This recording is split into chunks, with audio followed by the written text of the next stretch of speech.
प्रेग्नन्सीमध्ये physical intimacy सुरक्षित आहे का? यामुळे बाळाला काही प्रकारचा धोका होतो का? असे बऱ्याचदा विचारले जाते. जर तुमची प्रेग्नन्सी नॉर्मल असेल, त्यामध्ये कुठल्याही प्रकारची कॉम्प्लिकेशन नसतील, तर शारीरिक संबंध ठेवणे हे सुरक्षित असू शकते. बाळ हे युटरसमध्ये सुरक्षित असते आणि एमनॉटिक फ्लुइडमुळे ते प्रोटेक्ट देखील होते. यामुळे मिसकॅरेज देखील होत नाही. मात्र काही कंडिशनमध्ये डॉक्टरांचा सल्ला आवश्यक आहे.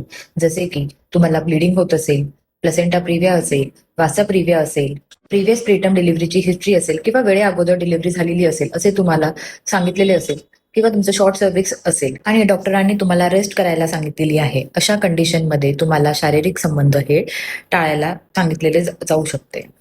फर्स्ट ट्रायमेस्टरमध्ये नॉशियामुळे तुम्हाला शारीरिक संबंध ठेवण्याची इच्छाही कमी होऊ शकते. बहुतेक कपल्समध्ये दुसऱ्या ट्रायमेस्टरमध्ये शारीरिक संबंध ठेवणे हे सुरक्षेचे मानले जाते आणि थर्ड ट्रायमेस्टरमध्ये पोटाचा घेर वाढल्या कारणाने तुम्हाला ही पोझिशन अनकम्फर्टेबल प्रेग्नन्सीमध्ये फिजिकल इंटिमेसी सुरक्षित असते. परंतु प्रत्येक प्रेग्नन्सी ही वेगळी असते. तुमची प्रेग्नन्सी हाय रिस्क असेल तर तुमच्या डॉक्टरांच्या सल्ल्यानुसारच तुम्ही शारीरिक संबंध हवे. कुठल्याही प्रकारची शंका असल्यास तुमच्या गायनेकोलॉजिस्टचा सल्ला नक्की घ्या.